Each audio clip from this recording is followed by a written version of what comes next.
Los derechos humanos en el gobierno de Felipe Calderón.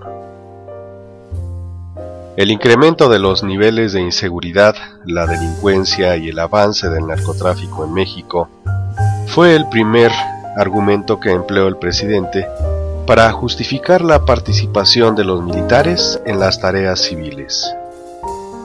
En consecuencia, el gobierno federal aumentó considerablemente el número de efectivos militares en las tareas asignadas tradicionalmente a la policía.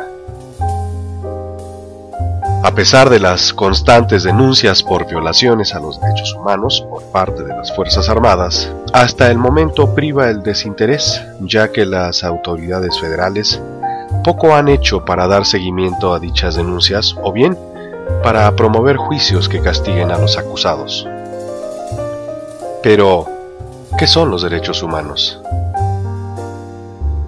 Según Pechés Barba, los derechos humanos son un producto histórico del mundo moderno, que surge progresivamente en el tránsito a la modernidad. La persona reclamará su libertad religiosa, intelectual, política y económica en el paso progresivo desde una sociedad teocéntrica y estamental a una sociedad antropocéntrica e individualista.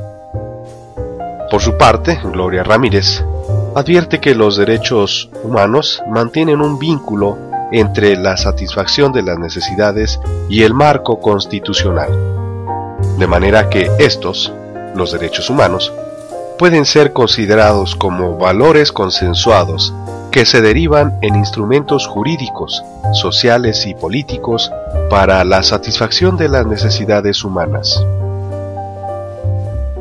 ¿Cuáles son las características de los derechos humanos? Son indivisibles, interdependientes, progresivos, históricos, integrales, dinámicos, universales, imprescriptibles e inalienables. Los hay de primera generación, los derechos civiles y políticos. Los derechos de la segunda generación son económicos, sociales y culturales.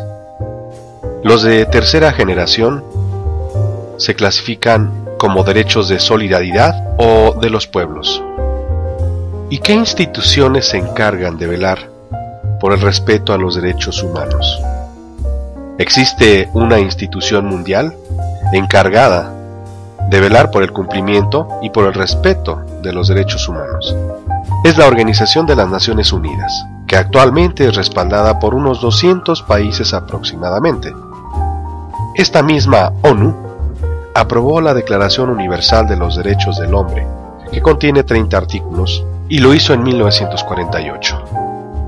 Recupero la definición de la ONU en materia de los derechos humanos, sobre todo en sus primeros 2 capítulos. Artículo primero. Todos los seres humanos nacen libres e iguales, en dignidad y derechos, y, dotados como están de razón y conciencia, deben comportarse fraternalmente los unos con los otros. Artículo 2. Toda persona tiene el derecho y libertades proclamados en esta declaración, sin distinción alguna de raza, color, sexo, idioma, religión, opinión política o de cualquier otra índole, etc.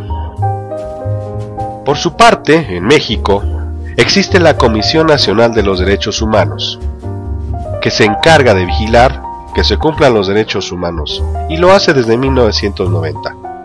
Esta comisión promueve una cartilla denominada la Cartilla de Derechos y Deberes de las Personas, en la cual se enumeran los derechos que poseen los ciudadanos mexicanos. No obstante, existen otras instituciones a nivel latinoamericano que comparten la defensa de los derechos humanos. Vale la pena mencionar que el gobierno mexicano cuenta con instituciones propias cuyo interés también es salvaguardar los derechos humanos.